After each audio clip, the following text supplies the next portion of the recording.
Hello everyone. अगला topic हम discuss करेंगे 11th फिजिक्स का vector product, multiplication of vector.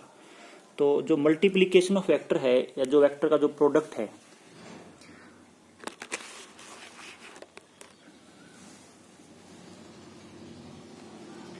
Multiplication of vector,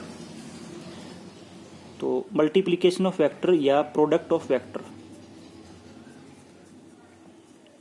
multiplication of vectors. Multiplication of vector होती है दो टाइप की, एक को बोलते हैं स्केलर प्रोडक्ट, स्केलर प्रोडक्ट। इसका दूसरा नाम है डॉट प्रोडक्ट, डॉट प्रोडक्ट भी इसको कहते हैं। और सेकंड टाइप आपकी है वेक्टर प्रोडक्ट, वेक्टर प्रोडक्ट या दूसरा नाम इसका है क्रॉस प्रोडक्ट, क्रॉस प्रोडक्ट। तो दो टाइप की मल्टीप्लिकेशन है आपके वेक्टर की, स्केलर प्रोडक्ट, डॉट प्रोडक्ट और वेक्टर प्रोडक्ट या क्रॉस प्रोडक्ट। ठीक है, तो देखो इसका नाम स्केलर प्रोडक्ट क्यों है। जब दो वेक्टर की मल्टीप्लाई करेंगे, दो वेक्टर की अगर मल्टीप्लाई करते हैं और अगर दोनों की मल्टीप्लाई करने के बाद हमें जो मिलेगा, अगर वो स्केलर क्वांटिटी है, अगर वो क्या है स्केलर क्वांटिटी है, तो उस प्रोडक्ट को हम क्या बोलेंगे, स्केलर प्रोडक्ट बोलेंगे। फॉर एग्जांपल, जैसे हम फोर्स को मल्टीप्लाई करते हैं डिस्प्लेसमेंट के साथ। ठीक है, हम पहले बात करेंगे आपके जो डॉट प्रोडक्ट है या स्केलर प्रोडक्ट है उसको स्टडी करेंगे यहाँ पे। ठीक है, तो पहला आपका है डॉट प्रोडक्ट या स्केलर प्रोडक्ट, स्केलर प्रोडक्ट। ठीक है, तो स्केलर प्रोडक्ट क्या होता है कि जब दो वेक्टर की मल्टीप्लाई करें और हमें उनसे क्या मिले, स्केलर क्वांटिटी मिले, तो वो प्रोडक्ट हमारा कौन सा है, स्केलर प्रोडक्ट है। फॉर एग्जांपल, हम मल्टीप्लाई करते हैं फोर्स की किसके साथ, भाई ये फोर्स है, वेक्टर क्वांटिटी है, और इसकी मल्टीप्लाई करते हैं डिस्प्लेसमेंट के साथ, डिस्प्लेसमेंट भी वेक्टर क्वांटिटी है। तो दोनों से फोर्स इंटू डिस्प्लेसमेंट वेक्टर क्या होता है, वर्क डन। ठीक है, तो work is a scalar quantity, work तो स्केलर है ना, वर्क मीन्स एनर्जी, तो एनर्जी क्या है, स्केलर क्वांटिटी है। तो यहाँ पे दो वेक्टर की मल्टीप्लाई की और क्या मिल गया हमें, स्केलर मिल गया। तो ये जो प्रोडक्ट है ये कौन सी प्रोडक्ट है, डॉट प्रोडक्ट है। ठीक है, तो जो डॉट प्रोडक्ट है उसको हमें किस तरीके से डिफाइन किया है, डॉट प्रोडक्ट को किस तरीके से डिफाइन किया है कि जब मान लो अपने पास दो वेक्टर हैं, आपके पास एक वेक्टर मान लो ये है वेक्टर ए, मान लेता हूं मैं इसको, दिस इज वेक्टर ए, ये कोई दूसरा वेक्टर है वेक्टर बी। ठीक है, दो वेक्टर आपके पास हैं, इन दोनों वेक्टर के बीच में एंगल मान लो थीटा डिग्री है, थीटा एंगल दे रखा है। अब हमें क्या करना है, दो वेक्टर का डॉट प्रोडक्ट करना है। तो दो वेक्टर के बीच में जो डॉट प्रोडक्ट है उसको इस तरीके से डिफाइन किया गया है कि पहले वेक्टर, अब हमें देखो हमें मिलने वाला क्या है, दोनों की प्रोडक्ट करेंगे ना तो हमें मिलेगी स्केलर क्वांटिटी। ठीक है, तो स्केलर क्वांटिटी के पास तो सिर्फ मैग्नीट्यूड होता है, तो डायरेक्शन की हमें कोई चिंता नहीं, यहाँ पे सिर्फ हमें किसकी चिंता है, मैग्नीट्यूड की। तो ये होगा आपका ए का मैग्नीट्यूड इंटू बी का मैग्नीट्यूड, ठीक है, into cos theta, cos theta, what is theta, angle between A and B. तो इस तरीके से इसको डिफाइन किया गया है। अब ये स्केलर क्वांटिटी, इसकी कोई डायरेक्शन नहीं है। तो दो वेक्टर के बीच में जो डॉट प्रोडक्ट है वो किस तरीके से डिफाइन किया गया है, किसके बराबर होगा, दोनों वेक्टर के मैग्नीट्यूड का product into cosine of angle between both vector, इस तरीके से उसको डिफाइन किया गया है। ठीक है, तो मान लो कि यहाँ पे जैसे इसकी वैल्यू आपको क्या दे रखी है, फॉर एग्जांपल इसकी वैल्यू आपको 10 दे रखी है, 10 यूनिट है ये, और बी आपको मान लो 8 यूनिट दे रखा है, 8 यूनिट। ठीक है, और दोनों के बीच में एंगल मान लेता हूं मैं यहाँ पे 60 डिग्री दे रखा है। ठीक है, आपको क्या गिवन है, दो वेक्टर गिवन है, वेक्टर ए और वेक्टर बी। ए का मैग्नीट्यूड कितना 10, बी का मैग्नीट्यूड 8, और दोनों के बीच में एंगल कितना 60 डिग्री।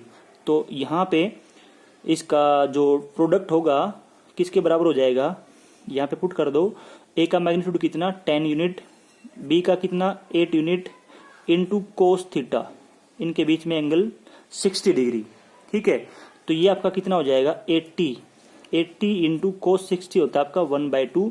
तो दोनों का डॉट प्रोडक्ट किसके बराबर हो गया, A dot product with B will be equal to 40 unit, जो भी इसकी यूनिट है। तो ये हो गया दोनों का डॉट प्रोडक्ट। ऐसे करते हैं डॉट प्रोडक्ट।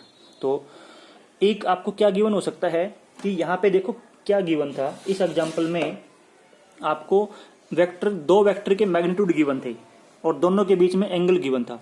अगर आपको दोनों के बीच, अगर आपको इस प्रकार वेक्टर गिवन है, मान लो कि वेक्टर ए दे रखा आपको कंपोनेंट की फॉर्म में, ऐसे वेक्टर दे रखा है ए एक्स इसका कंपोनेंट है अलोंग एक्स एक्सिस, ए वाई इसका कंपोनेंट है अलोंग वाई एक्सिस, प्लस ए जेड इसका कंपोनेंट है जेड एक्सिस के अलोंग।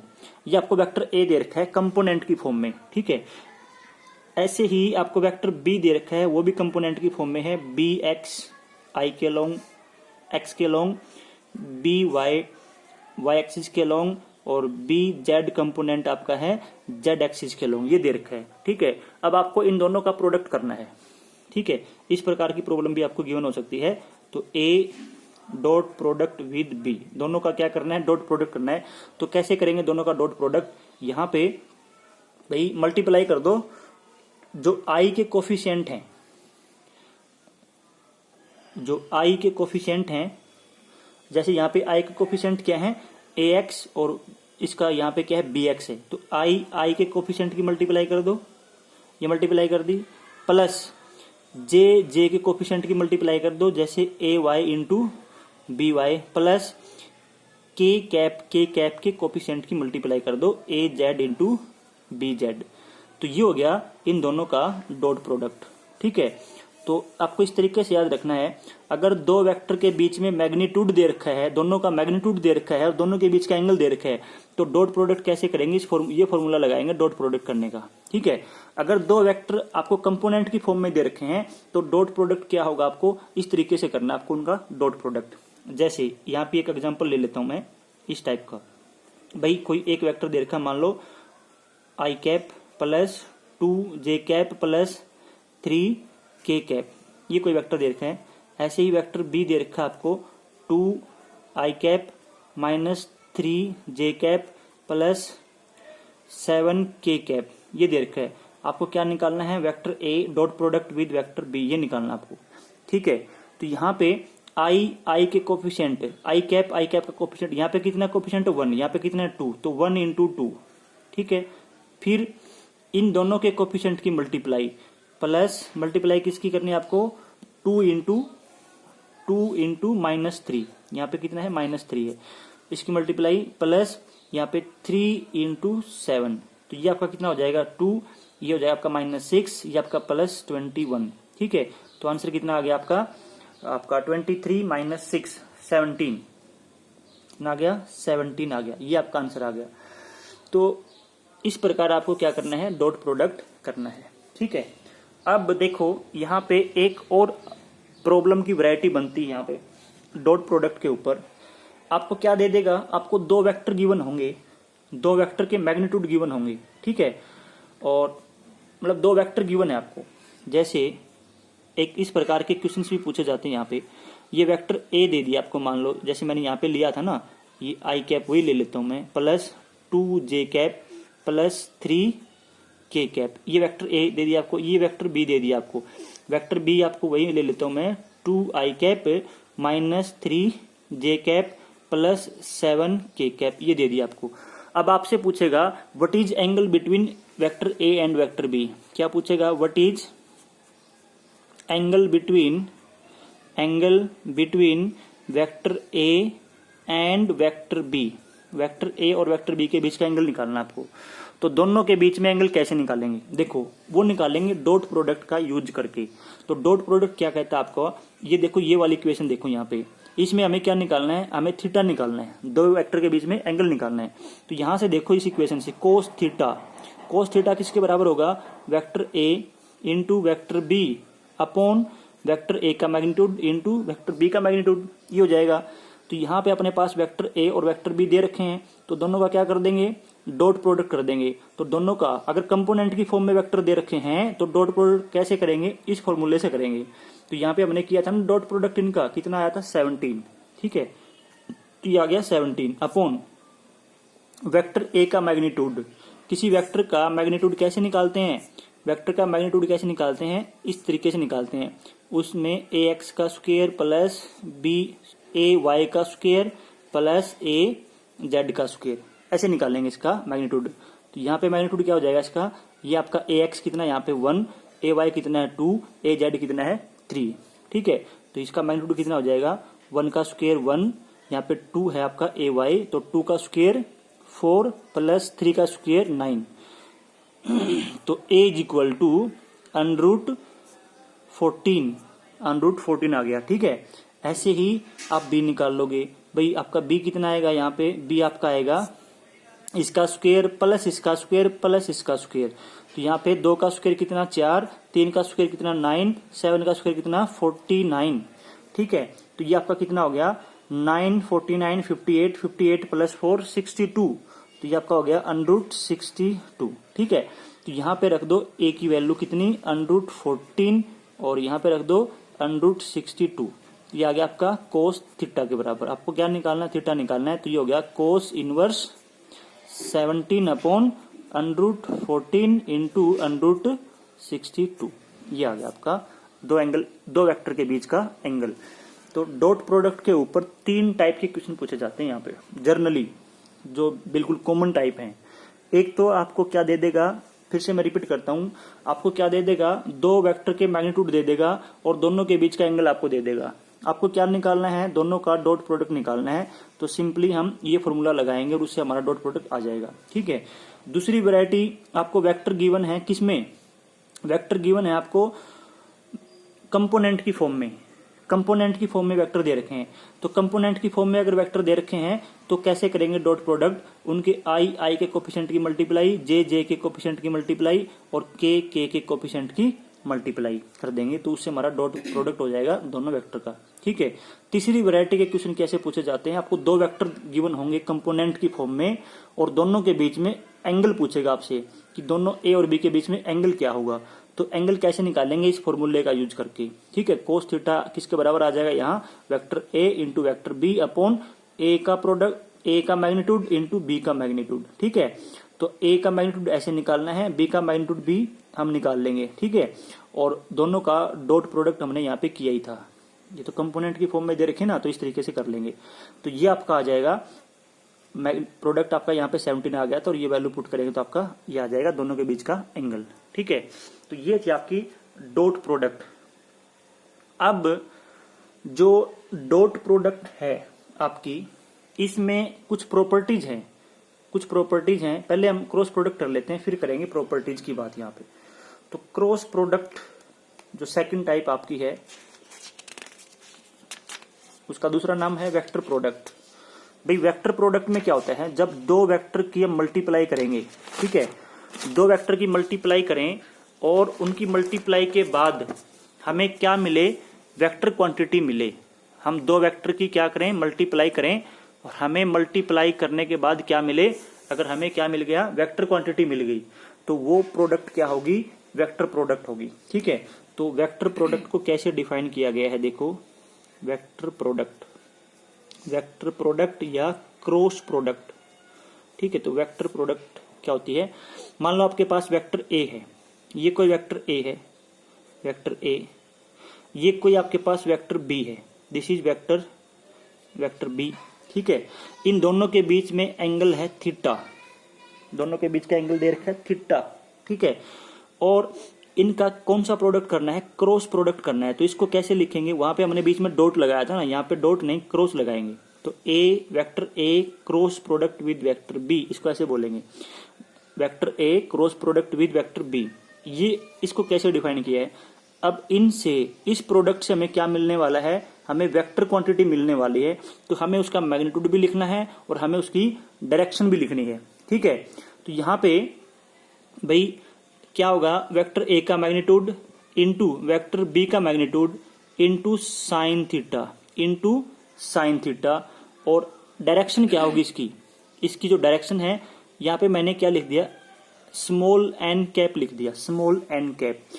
कैप किसके ऊपर लगाते हैं, यूनिट वेक्टर के ऊपर। किसके ऊपर लगाते हैं, यूनिट वेक्टर के ऊपर। तो यहाँ पे जो स्मॉल एन कैप है ये यूनिट वेक्टर है, यूनिट वेक्टर, ठीक है। और यूनिट वेक्टर जो किसकी डायरेक्शन बताएगा, ए क्रॉस बी की डायरेक्शन बताएगा। ये किसकी डायरेक्शन में यूनिट वेक्टर है, ए क्रॉस बी की डायरेक्शन में। तो unit vector in the direction of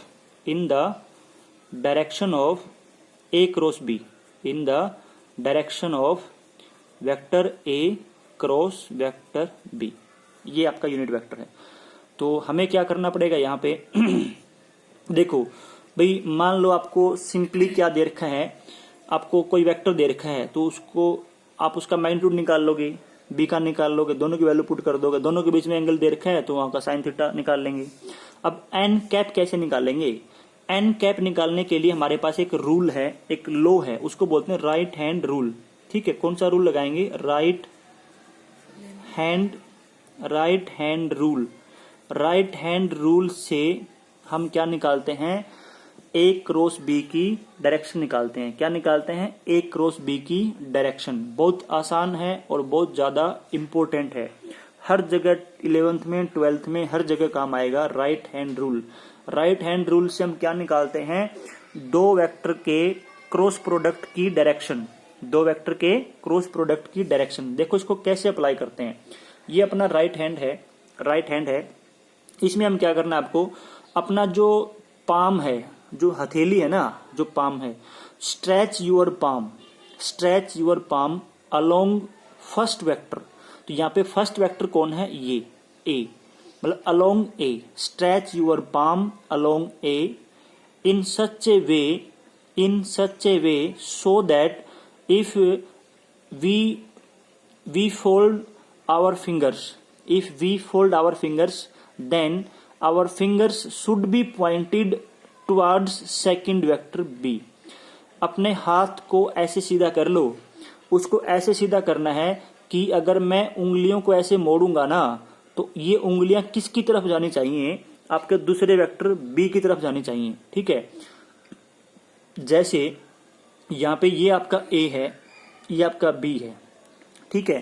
तो यहाँ आपको अपना हाथ कैसे सीधा करना है, जैसे भाई इस ए के अलोंग सीधा करना है। अब ए के अलोंग मैं ऐसे भी सीधा कर सकता हूं, ए के अलोंग तो मैं ऐसे भी सीधा कर सकता हूं, ठीक है। तो ये रूल क्या कहता है कि आपको इस तरीके से करना है ताकि उंगलियों को अगर मैं बेंड करूंगा ना, फोल्ड करूंगा, तो वो किधर जानी चाहिए, वो दूसरे वेक्टर की तरफ जानी चाहिए, बी की तरफ जानी चाहिए। तो कैसे करना चाहिए, मेरे को ऐसे करना चाहिए। अब मैं फोल्ड करूंगा तो किस की तरफ जाएगी, सेकंड वेक्टर की तरफ जाएगी, बी की तरफ जाएगी। तो अगर मैं इस तरीके से स्ट्रेच कर लेता हूं तो जो मेरा थंब है, the stretched thumb will indicate the direction of A cross B. तो आपका जो ये थंब है ये किसकी डायरेक्शन बताएगा, ए क्रॉस बी की डायरेक्शन बताएगा। तो यहाँ पे जो ए क्रॉस बी की जो डायरेक्शन है वो किधर है, इस केस में ए क्रॉस बी की डायरेक्शन है आपकी ऊपर की तरफ। किधर है आपकी, यहाँ ऊपर की तरफ डायरेक्शन आपकी ए क्रॉस बी की, ठीक है। हमेशा क्या होता है, ए क्रॉस बी की डायरेक्शन, अगर आप दो वेक्टर का क्रॉस प्रोडक्ट कर रहे हो ना तो उनके क्रॉस प्रोडक्ट की जो डायरेक्शन होगी वो हमेशा ए और बी की जो प्लेन है, यहाँ पे ए और बी किस प्लेन में है, इस पेपर की प्लेन में है, इस पेपर की प्लेन में है। तो ए क्रॉस बी हमेशा इन दोनों की प्लेन के परपेंडिकुलर होगा। अगर आप दो वेक्टर का क्या कर रहे हो, क्रॉस प्रोडक्ट कर रहे हो, तो जो क्रॉस प्रोडक्ट की जो डायरेक्शन होगी उसकी डायरेक्शन क्या होगी, ए और बी जिस प्लेन में हैं उस प्लेन के परपेंडिकुलर होगी, ठीक है। तो यहाँ पे देखो ऊपर की तरफ थी तो होगी ना इस प्लेन के परपेंडिकुलर। तो ये राइट हैंड रूल क्या कहता है कि stretch your palm of right hand, stretch palm of your right hand, stretch palm of your right hand in such a way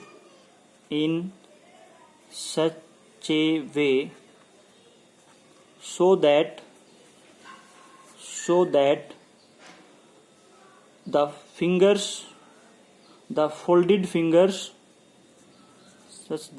the folded fingers folded finger बोल लो या curling of finger बोल लो, the folded fingers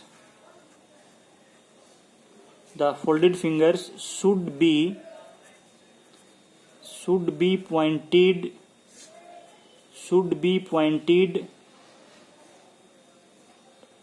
towards second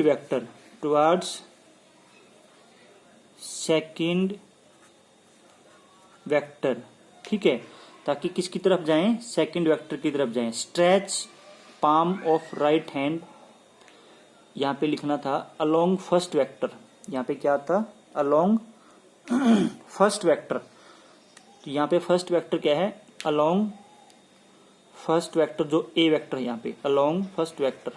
stretch your palm along first vector. First किसको मानना है, जैसे ये हमारा फर्स्ट है, ये हमारा फर्स्ट है और इसको सेकंड वेक्टर मानना है, सेकंड वेक्टर। तो your stretch palm of your right hand along first vector in such a way so that the folded fingers should be pointed towards second vector, दूसरे वेक्टर की तरफ जाएं। then your thumb will indicate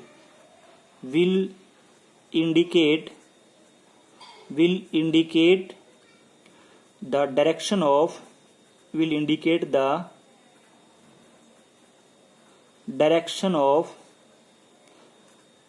A cross B, ठीक है।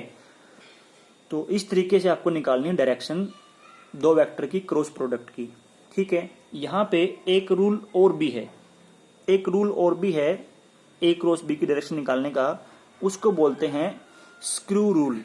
क्या बोलते हैं उसको, स्क्रू रूल भी आप यूज कर सकते हो, लेकिन ये ज्यादा सिंपल है उसकी बजाय, तो इसको ज्यादा यूज करना है। आपका जो स्क्रू रूल है वो क्या कहता है, देखो, स्क्रू रूल से भी हम A क्रॉस B की डायरेक्शन निकाल सकते हैं। स्क्रू रूल क्या कहता है कि जैसे अपने एक स्क्रू होता है ना भाई, मान लो ये अपना स्क्रू है ऐसे, ठीक है, ये स्क्रू आपका, ठीक है। तो इसको थोड़ा सा मैं कोशिश करता हूं बनाने की, लेकिन 3D में इसको नहीं दिखा पाऊंगा यहाँ पे। भाई ये मान लो आपका ये आपका कोई स्क्रू है, स्क्रू के ऊपर ऐसे थ्रेडिंग होती है, ऐसे थ्रेडिंग बनी होती है स्क्रू के ऊपर, और नीचे यहाँ पे मतलब इस प्रकार का एक उसका बेस होता है। ये आपका स्क्रू है, ठीक है, ये आपका मान लो क्या है, स्क्रू है आपका,